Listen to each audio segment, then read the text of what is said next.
أعوذ بالله السميع العليم من الشيطان الرجيم من نفخه ونفثه وحمزه. بسم الله الرحمن الرحيم. الحمد لله رب العالمين، وأصلي وأسلم على رسوله الكريم سيدنا ونبينا ومولانا محمد وعلى آله وصحبه أجمعين. أما بعد، قال الله عز وجل: لقد كان في يوسف وإخوته آيات للسائلين إذ قالوا ليوسف وأخوه أحب إلى أبينا منا ونحن عصبة إن أبانا لفي ضلال مبين اقتلوا يوسف أو اطرحوه أرضا يخل لكم وجه أبيكم وتكونوا من بعده قوما صالحين.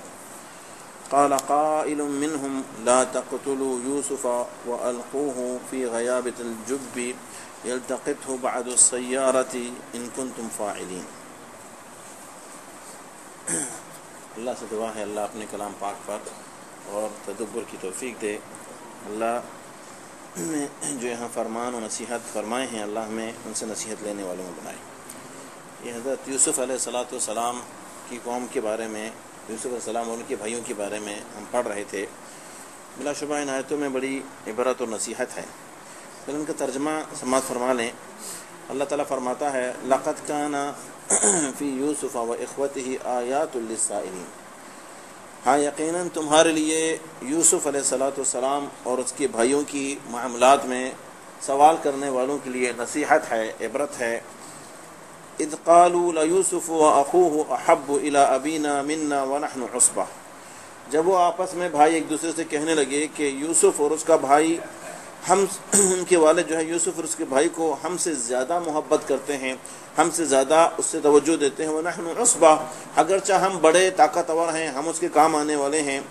إِنَّ أَبَانَا لَفِي ضَلَالٍ مُبِينٍ، یقیناً ہماری والد صاحب جو ہے غلط نہج پر ہیں، غلط طریقے پر ہیں. اقتلوا يوسف أو اطرحوه أرضا يخل لكم وجه أبيكم وتكونوا من بعده قوما صالحين. یوسف علیہ السلام کو قتل کر دو یا بہت دور زمین میں کہیں چھوڑ دو تاکہ اس کے بعد اس کے والد کی ذہن طبیعت تمہاری طرف ہو اور اس کے بعد تم پھر نیک لوگ بن جاؤ. قال قائل منهم لا تقتلوا يوسف والقوه في غيابة الجب يلتقطه بعض السيارة ان كنتم فاعلين. ایک کہنے والے نے کہا کہ یوسف علیہ السلام کو قتل نہ کرو، اسے کہیں دور کسی کنویں میں پھینک دو، کوئی آنے جانے والا مسافر اسے پا لے گا جو اسے اپنے ساتھ لے جائے گا اگر واقعی تمہیں ایسا کرنا ہے. بے شک اس آیات میں بڑی عبرت و نصیحت ہے. اللہ تعالیٰ خود فرماتے ہیں، جیسے ہم نے پڑھا، کہ تمہارے لیے یوسف علیہ السلام اور ان کے بھائیوں کے معاملے میں آیات اور نشانیاں ہیں. یعنی ان آیاتوں کو غور کر کے پہلے تو مشرکین مکہ جن کی طرف یہ اشارہ کیا گیا ہے اور جنہیں یہ دعوت دی جا رہی ہے، ان کے اندر بھی عبرت تھا کہ یوسف علیہ السلام کے بھائیوں نے بلا وجہ اس پر تعصب کیا، ان پر ضد کیا، اس سے حسد رکھا. اس حسد کے بنا پر وہ وہاں اس کو سلامت اسی طرح رکھنا نہیں چاہ رہے تھے. وہ چاہ رہے تھے کہ ان کو قتل کر دیا جائے، وہ چاہ رہے تھے ان کو ملک بدر کر دیا جائے. لیکن معاملہ اس کے الٹا ہوا. معاملہ جس کو اللہ عزت دینا چاہے اسے تمہیں کچھ نہیں کر سکتے. انہوں نے اپنا زور لگایا، یوسف علیہ السلام کو وہاں سے لے گئے اور کنویں میں ڈال دیا، لیکن کیا اس کو قتل کر سکے؟ نہیں کر سکے، بلکہ اللہ نے اسے عزت دی اور ایک بادشاہ کے گھر میں رہنے کی توفیق دی جہاں وہ اچھی نعمتوں میں تھا. پھر آگے جا کے جو ہے اس کے اپنے وزیر بننے کی جو ہے اسے توفیق ملی. تو اللہ فرماتا ہے کہ ان باتوں میں سوال کرنے والے جو مشرکین مکہ سوال کر رہے تھے ان کے لیے نشانیاں ہیں، ان کے لیے عبرت ہیں. گویا انہیں کہا جا رہا ہے کہ آج تمہارے پیغمبر علیہ السلام جو تمہارے پاس سب سے عظیم انسان ہیں، جو تمہارے خیر خواہی چاہتے ہیں، تمہارے لیے بھلائی چاہتے ہیں، وہ ہر فائدے کے لیے تمہارے لیے جو ہے ہر فائدے اور ہر اچھائی کی تمہارے منتظر ہیں کہ اللہ کی رحمت تمہارے پر ہو، ہدایت تمہیں مل جائے، فتح نصرت تمہیں مل جائے، ہر خیر کی راہ تمہیں بتاتے ہیں. تمہیں تو چاہیے تھا دل جان سے لگا لیتے، تمہیں تو چاہیے تھا کہ اس کی ہر تربیت کو اپنا لیتے، تمہیں چاہیے تھا کہ اس کی باتوں کو بہت زیادہ اہمیت دیتے. اس کے برعکس تم نے یہاں ان کا جینا دشوار کر دیا اور تم اس کوشش میں لگے ہو کہ ان کو قتل کر دو یا انہیں ملک بدر کر دو. لیکن وہی ہے اے مشرکین مکہ، ان باتوں میں نصیحت ہے. جیسے یوسف علیہ السلام کو ان کے بھائیوں نے نکال دیا سمجھا کہ ہم اپنے والد کی محبت حاصل کر دیں گے، سمجھا کہ ہم اس کے قریب ہو جائیں گے، ہمیں عزت مل جائے گا، سمجھا کہ اس کو ملی ہوئی عزت ان سے چھن جائے گی۔ ایسا نہیں ہوا، اور یہی معاملہ تمہارا ہوگا۔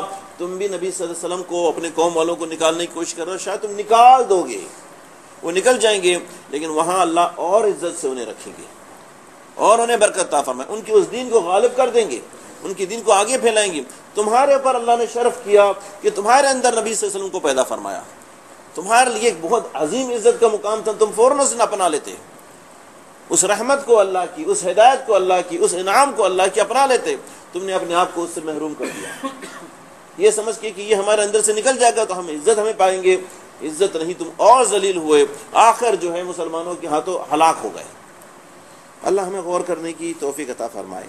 آگے اللہ فرماتا ہے اذ قالوا ليوسف واخوه احب الى ابينا منا ونحن عصبة، آپس میں یوسف علیہ السلام کے بھائیوں نے مشورہ کیا اور ایک دوسرے سے کہنے لگے کہ یوسف علیہ السلام اور ان کے بھائی بنیامین، یہ دونوں جو ہیں ہمارے ابو کو زیادہ محبوب ہیں، ہمارے والد جو ہیں ان سے زیادہ محبت کرتے ہیں، ان سے زیادہ توجہ دیتے ہیں، ان کی زیادہ قدر و عزت کرتے ہیں، ہم ان سے بڑے ہیں، وہ بچے ہیں، ابھی خود انہیں ضرورت ہے، اس بات کے معنی ہم مضبوط ہیں۔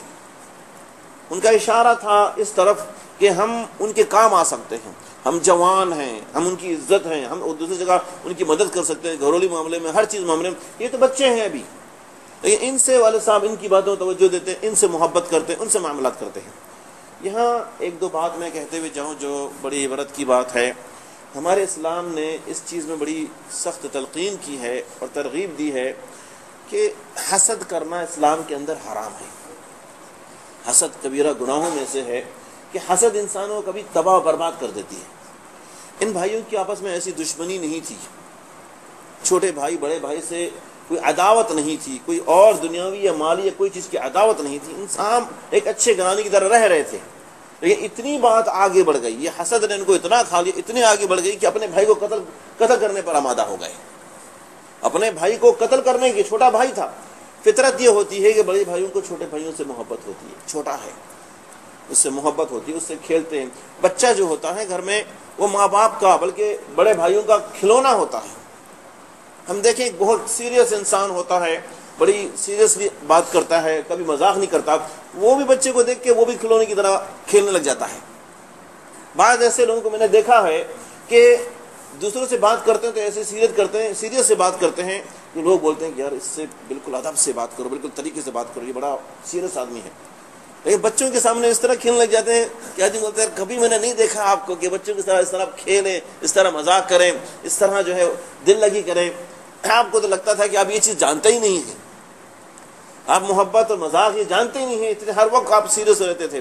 لیکن بچے ہوتے ہیں ایسی چیز ہے، جو چھوٹے ہوتے ہیں ان سے ہر کوئی محبت کرتا ہے، کوئی بھی دیکھتا ہے بچے کو تو پیار کرنے لگ جاتا ہے، محبت کرنے لگ جاتا ہے، کھیلنے لگ جاتا ہے۔ یہ بچے بڑوں کے کھلونے ہوتے ہیں حقیقت میں۔ اللہ نے اس لیے جو ہے بچوں کی فرمایا کہ زہرۃ الحیات الدنیا، یہ دنیا کے کھلونے ہیں، دنیا کے پھول ہیں، یہ اللہ رب العزت نے جو ہے دنیا کے پھول انہیں کہا ہے۔ لیکن میں بتا رہا تھا کہ حسد کی، بھائیوں کی حسد کی نوبت اتنی آگے بڑھ گئی، اندازہ لگائیں کہ اس حد تک پہنچ گئے کہ سارے بڑے بھائی اس پر آمادہ ہو گئے کہ یوسف علیہ السلام کو قتل کر دیں گے یا ان کو بہت دور جا کے کسی کنویں میں پھینک دیں گے۔ آمادہ تو سب اسی بات پہ ہوئے کہ ان کو قتل ہی کر دیں گے۔ ان کے اندر جو بڑا بھائی تھا یہودا جن کا نام تھا، جن سے آگے یہودیوں کی نسل نکلی، یہودا جن کا نام تھا، انہوں نے کہا کہ نہیں، کیوں قتل کرتے ہو، ہمارا بھائی ہے، کیوں قتل کرتے ہو؟ اگر ہمارے باپ کی محبت میں آڑ بنا ہوا ہے، اس کی وجہ سے والد صاحب ہماری طرف توجہ نہیں دیتے، انہی طرف ان کی بات کرتے ہیں، تو ہونا یہ چاہیے کہ ہم اسے کہیں دور لے جائیں، کہیں دور علاقے میں جہاں اتنی دور ہم جاتے نہیں، آج چلے جائیں اور کسی کنویں میں پھینک دیں۔ اس نیت سے نہیں کہ مر جائے، کنویں میں پھینک دیں، کنویں میں وہاں پھنسا ہوگا، پانی کنویں میں اتنا گہرا نہیں ہوتا، وہاں پھنسا ہوگا، کوئی پانی لینے آئے گا تو اس کے ساتھ نکل جائے گا۔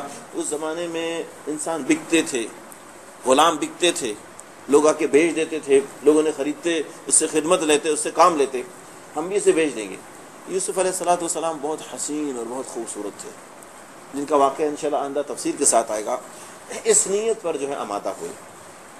بتا رہا تھا کہ اللہ کے نبی صلی اللہ علیہ وسلم فرماتے ہیں کہ لا حسد الا فی اثنتین، حسد کرنا جائز نہیں ہے سوائے دو چیزوں میں۔ حسد کرنا حرام ہے اور حسد کی دو قسمیں ہیں.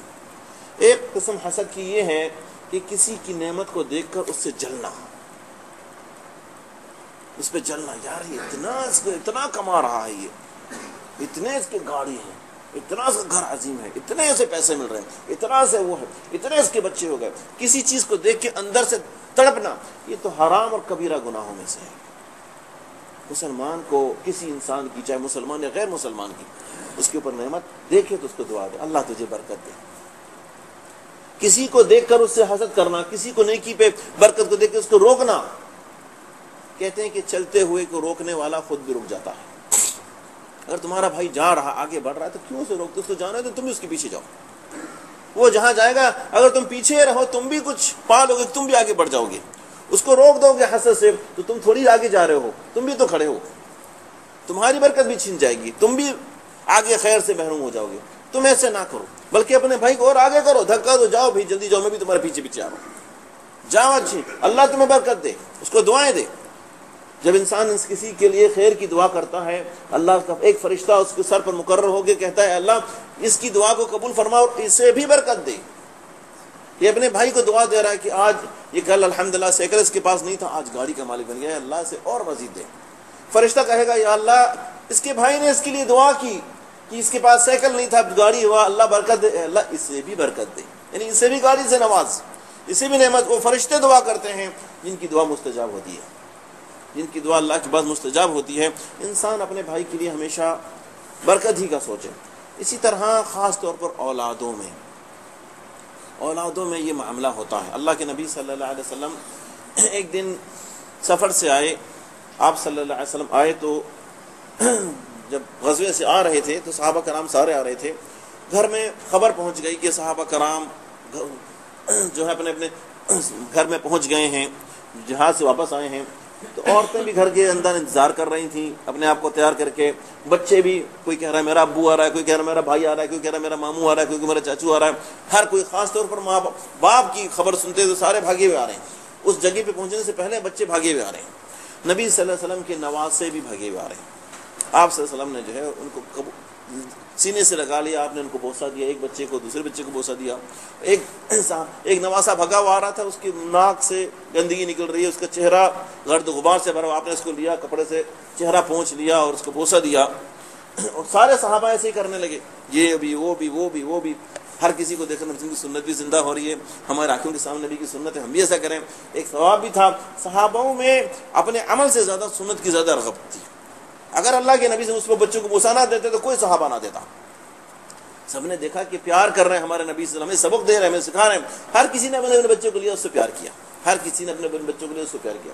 ایک صحابی کہنے لگے یا رسول اللہ صلی اللہ علیہ وسلم، چھوٹے چھوٹے بچے، اس کے چہرے گرد غبار سے بڑے ہوئے، کپڑے میلے ہیں، ناک سے گندگی نکلی، آپ ایسے کو بوسہ دیتے ہیں؟ میرے کتنے بچے ہیں، میں نے آج تک کسی کو بھی بوسہ نہیں دیا. نبی صلی اللہ علیہ وسلم نے فرمایا کہ میں کیا کروں، اگر اللہ نے تمہارے دل میں رحم ہی نہیں ڈالا میں کیا کروں؟ اللہ نے تمہارے دل میں رحم ہی نہیں ڈالا تو میں کیا کروں؟ یہ تو رحمت ہے، یہ تو اللہ کی عطا ہے، یہ تو محبت ہے. دل خوش ہوتا ہے بچوں کو دیکھ کر. آپ سے نے دیکھا ایک صحابی آئے، اس کا ایک بیٹا آیا تو انہوں نے لیا، اس کو بوسہ دیا، اس کو اپنے گود میں بٹھا دیا. پھر بیٹی اس کی آئی تو اس نے بیٹے کو نیچے بٹھا دیا اور بیٹی کو بوسہ دیا، اپنے گود میں بٹھا دیا. اب بیٹا ابو کو دیکھ رہا ہے، ابو نے اس کو گود میں بٹھا دیا، مجھے نیچے بٹھا دیا. نبی صلی اللہ علیہ وسلم نے دیکھا کہ وہ بچہ اپنے باپ کی طرف دیکھ رہا. آپ نے فرمایا کہ صحابی تو نے اس بچے پہ ظلم کر دیا، وہ کتنی پیار سے تمہارے پاس آیا، کتنی محبت سے آیا، تو نے اسے گود میں جتنا کتنا خوش ہو گیا کہ میں باپ کے گود میں بیٹھا ہوں. اب دوسری بیٹی آئی، ٹھیک ہے یہ بھی تو تیرا بیٹا ہے، اس کو اتار کیوں دیا تو نے؟ یا تو دونوں کو نیچے بٹھا دے یا دونوں گود میں بٹھا دے. دونوں سے محبت ایک سے کر کے دوسرے کو نہیں کر کے تو نے ظلم کیا. ایک اور صحابی کو آپ صلی اللہ علیہ وسلم نے دیکھا کہ اس کا بیٹی آیا، اس نے بوسہ دیا، اس بٹھا دیا. بیٹا آیا کہ اس نے نیچے بٹھا دیا. اب بیٹا سوچنے لگا کہ ابو نے بیٹی کو تو، میری بہن کو تو بوسہ دے دیا، مجھے کیوں نہیں دیا؟ تو نبی صلی اللہ علیہ وسلم نے فرمایا تم نے اس پر ظلم کیا. آپ نے اس کی چہرے کو دیکھا، چہرے سے ناگوار، نہ خوشی، ابھی خوشی سے دوڑا دوڑا آ رہا تھا، اب نہ خوش ہو گیا، اب نہ خوش ہو گیا. آپ نے فرمایا تو نے اپنے بچے پر بڑا ظلم کیا ہے.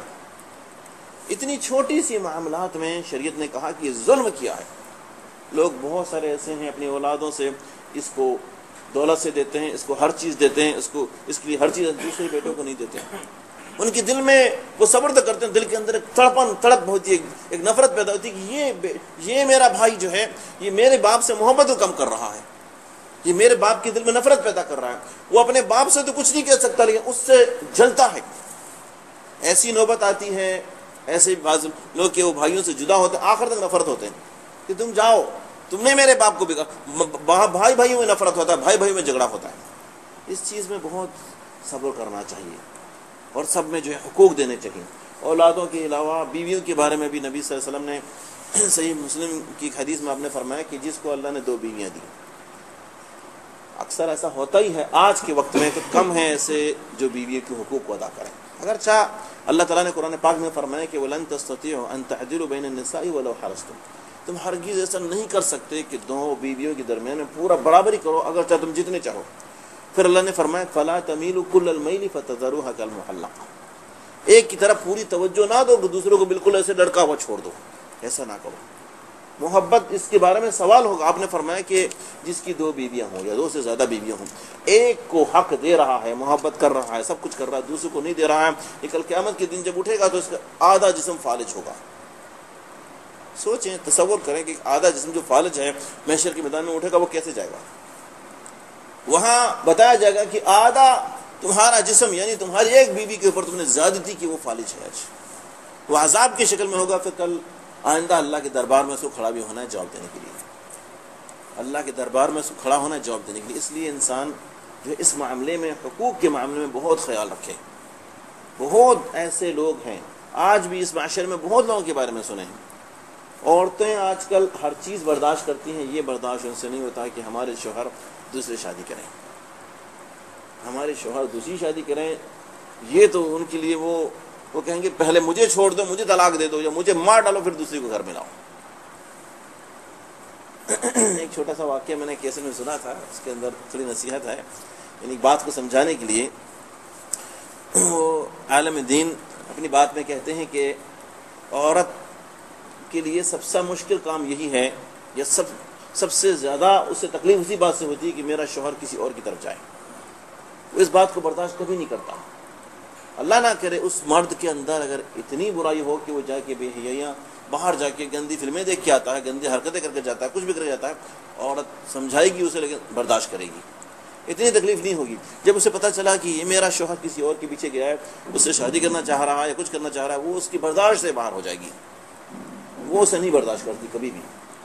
تو عالم دین نے ایک مثال دی، کہا کہ ایک میاں بیوی جو بڑے محبت کے ساتھ رہتے تھے، محبت کے ساتھ خوشی کے ساتھ رہتے تھے، اس عورت کے گھر والے ذرا دور رہتے تھے تو ہمیشہ یہ نہیں آ جا سکتے تھے، دور بھی ہونے کی وجہ سے یہ مہینے میں ایک بار چکر لگاتے تھے، عورت اپنی ماں بھائی بہن کو ملاقات کر لیتی تھی، پھر واپس آ جاتے تھے، صبح جاتے شام کو واپس مل کے آ جاتے تھے۔ اس طرح ہوتا تھا کہ بار بار جانا نہیں ہوتا۔ عورت کبھی بھی چاہتی تھی کہ مجھے لے جاؤ، گھر میں بھائی آئے ہیں، بہنیں آئی ہیں، میں ملنے جاؤں گی، تو کہتا بھی مہینہ پورا نہیں ہوا، صبر کرو، اتنی جلدی کیوں ہے تمہیں، مہینہ پورا ہوگا، مہینے پہ میں لے جاؤں گا۔ ایک بار جو ہے شوہر کے پاس خبر آتا ہے کہ اس کی باپ کی طبیعت زیادہ خراب ہے، اور اسے گھر والے گزارش کرتے ہیں کہ بیٹی کو لے آؤ، ڈاکٹر نے یہاں تک کہا ہے کہ باپ کا بچنا مشکل ہے، تم لے آؤ، وہ دیکھ لے، یعنی والد کو شاید اس کو نصیب نہ ہو۔ تو وہ سوچتا ہے کہ میں اپنی بیوی کو لے جاؤں، اپنی والد صاحب کی طبیعت خراب ہے، دیکھ لے، یہ وہ کر لیں۔ اسی دن دوسرے دن پھر فون آتا ہے کہ اس کی والد صاحب انتقال کر گئے۔ اسے خود بھی بڑا صدمہ ہوتا ہے۔ ابھی سوچتے ہیں کہ اگر میں نے بیوی کو بول دیا تمہارے شوہر انتقال کر گئے تو وہ رو رو کے اپنے آپ کو پریشان کر دے گی اور شاید چپ ہی نہ کر پائے۔ وہ سوچتا ہے کہ میں اپنی بیوی سے بہانے کر دوں گا ایسے ہی۔ بیوی کو کہتا ہے کہ چلو تیار ہو جاؤ، آج چلیں گے تمہارے ماں باپ کے گھر میں۔ بیوی کہتی ہے کہ ابھی تو بڑا ضد کرتا تھا، مہینے سے پہلے مجھے لے نہیں جاتا، اب 1 ہفتہ ہی تو ہوا میں آیا ہوں، 1 ہفتہ پہلے ماں باپ کے گھر میں جا کے آیا ہوں، اتنی جلدی آپ لے جا رہے ہیں؟ میں بولا ہاں بس آج موڈ ہے، آج دل کہہ رہا ہے کہ چلو تمہارے ماں باپ کے گھر میں چلے گے، چلو۔ بیوی کو شک سا ہوتا ہے، بولا واقعی کیسا، کبھی بھی ایسا نہیں ہوا، کبھی بھی ایسا نہیں ہوا، آپ اتنی جلدی مجھے لے جائیں، میں منتیں کرتا آپ نہیں مانتے تھے، آج آپ بول رہے ہیں۔ بولا ہاں ایسے میرا جی لگ چاہ رہا، چلو نا۔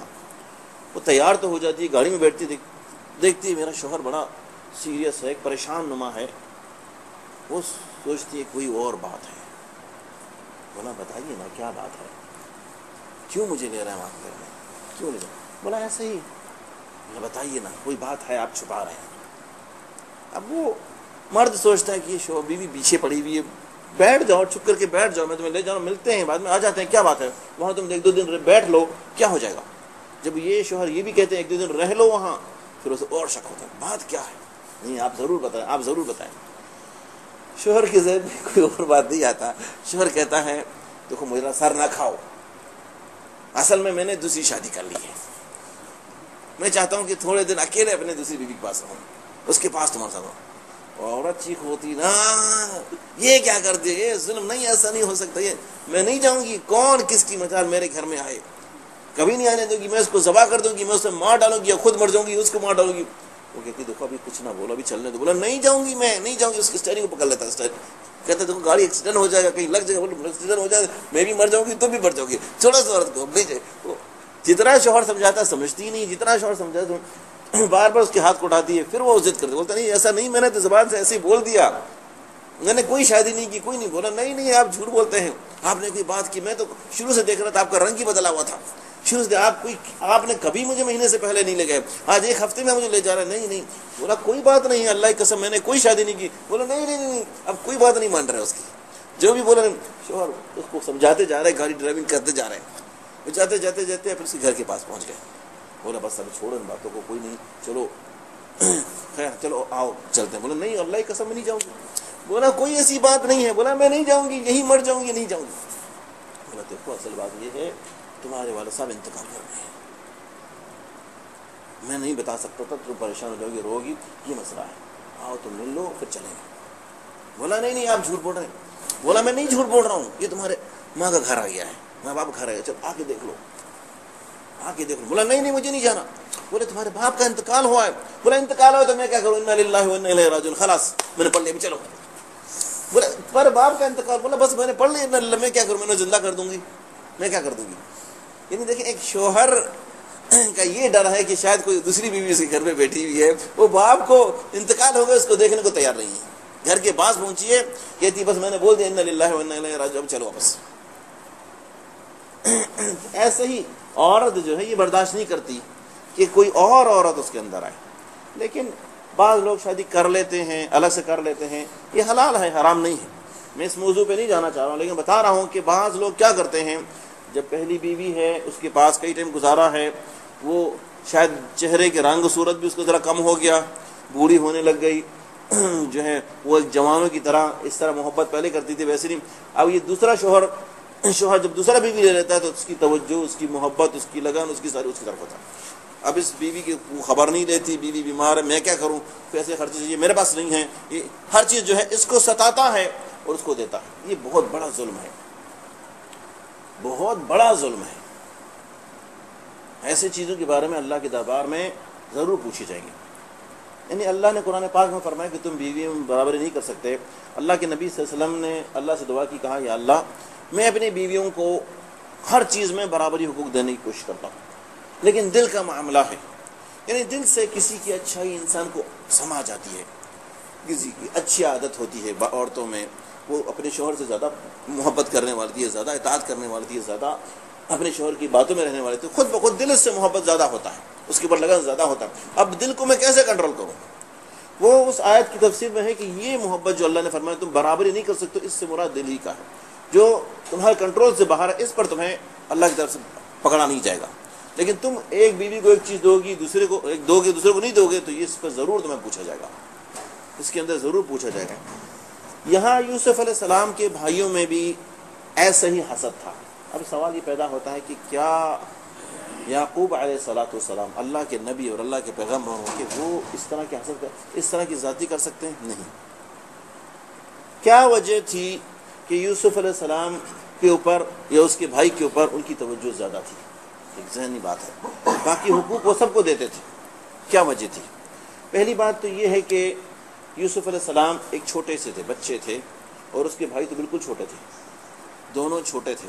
اور انسان کی فطرت ہے چھوٹے سے محبت زیادہ ہوتا ہے, چھوٹوں سے محبت زیادہ ہوتا ہے. چھوٹوں کو انسان بار بار چیز لے کے دیتا ہے, سب کو نہیں دے پاتا.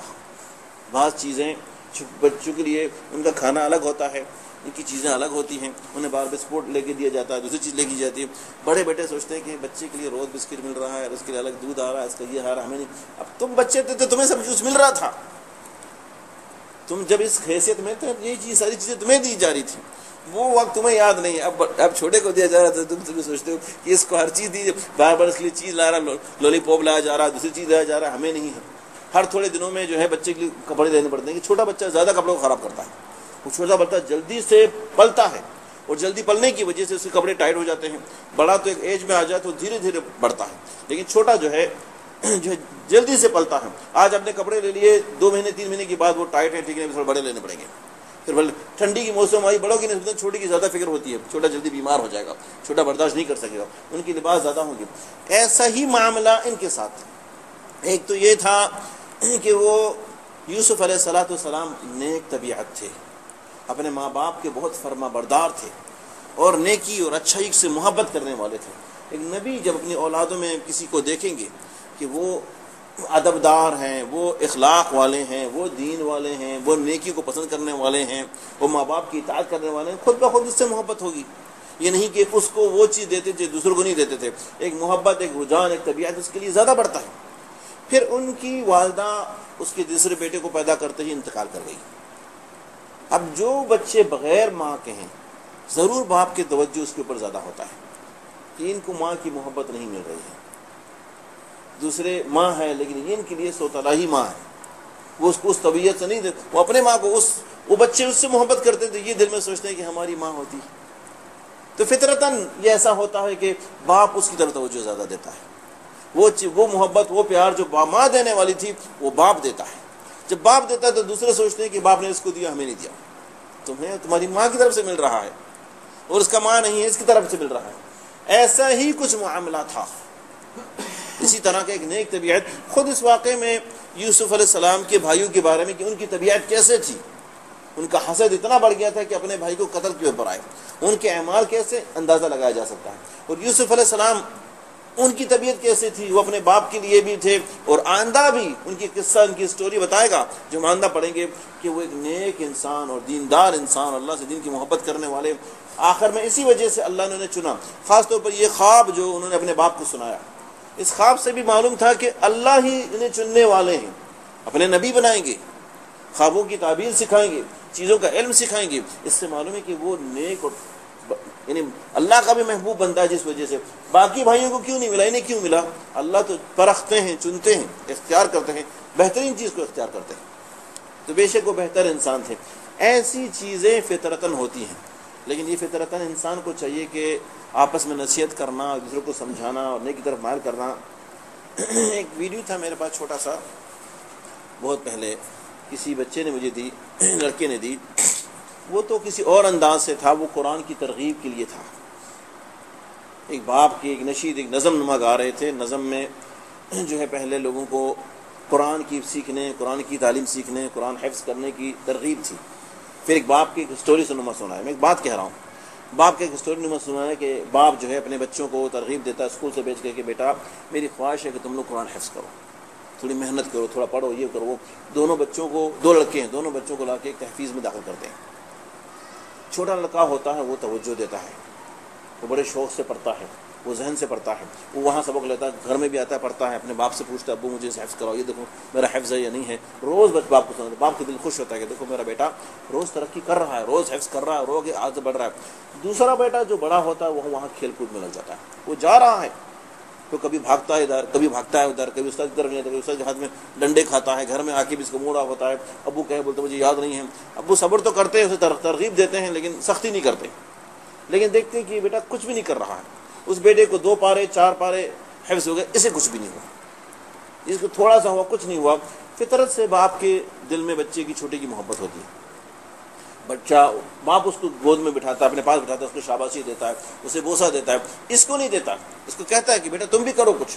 اس کے دل میں ایک آگ اگتی ہے کہ میرا یہ چھوٹا بھائی یہ نمبر بنا رہا ہے، یہ نمبر بنا رہا ہے، یہ روز ایسا کرتا ہے ویسا کرتا ہے۔ آخر 1-1.5 سال کے بعد ایسا ہوتا ہے کہ وہ بیٹا ایک شہادہ لاتا ہے کہ ابو میں نے آج قرآن حفظ مکمل کر دی۔ باپ بہت خوش ہوتا ہے، ایک پارٹی بناتا ہے، کھانے کی دعوت دیتا ہے، اس کے لیے ایک خاص لباس پہنتا ہے، اسے ایک انعام دیتا ہے۔ بڑے بھائی کو تکلیف ہوتی ہے کہ میں بڑا ہوں، مہر والا صاحب نے اس کو دیا، اس کو دیا، باپ اس سے بھی محبت کرتا ہے، اس کو بھی چیز دیتا ہے، وہ نہیں لیتا، نہیں چاہیے مجھے، چھوٹے بھائی کو دے دو، آپ کی محبت اس کی طرف۔ آپ کہتے ہیں بیٹا دیکھو اس نے کیا، تم بھی کرو۔ بچہ نہیں سمجھتا، وہ موقع دیکھتا ہے کہ مجھے ملے لڑکا اکیلے میں اس کی پٹائی کروں، باپ سے سمجھاتا ہے نہیں سمجھتا، یہ باہر جا کے دوسرے لڑکوں کو بٹھا کے اس کی پٹائی کراتا ہے، 2-3 بار ایسا کرتا ہے۔ باپ کہتا ہے دیکھو تم نے بہت غلط ہے، تو اپنے بھائی کو مروا رہے ہو، اپنے بھائی بھی کر رہے ہو۔ اچانک جو ہے باپ کا ایک ایکسیڈنٹ ہو جاتا ہے اور باپ بیمار ہو جاتا ہے، اور پھر دوسرے دن باپ کا انتقال ہو جاتا ہے۔ اب سب کو غم ہوتا ہے، اس کو بھی اس کو بھی۔ پھر اس بڑے بیٹے کے ذہن میں ہوتا ہے کہ دیکھو میرے والد صاحب کتنی محنت کر رہے تھے، کتنا چاہ رہے تھے کہ میرے بیٹے حافظ ہو جائیں، چھوٹے بیٹے نے تو اپنی باپ کی بات مان لی، وہ کچھ ہو گئے، میں نے دنیا میں ایسے عزت مل رہا ہے اور میں نے نہیں کی۔ اس کی ماں روتی ہے اور ماں کہتی ہے کہ دیکھو تم نے اپنے باپ کو ہمیشہ ناراض ہی کیا۔ اس کو بھی اب وہ ماں کے سامنے کہتی ہے کہ امی جان اب میں وعدہ کرتا ہوں کہ میں دل جان سے اسے پڑھوں گا اور بہت جلد حفظ کروں گا۔ اب وہ اپنے بھائی کے پاس جاتا ہے، میرے بھائی میری مدد کرو، اسی چھوٹے بھائی کے پاس، میری مدد کرو، ہم رات کو اٹھیں گے پڑھیں گے، صبح اٹھ کے پڑھیں گے، مدرسے کے علاوہ مجھے یہ اتنے ٹائم میں ختم کرنا ہے۔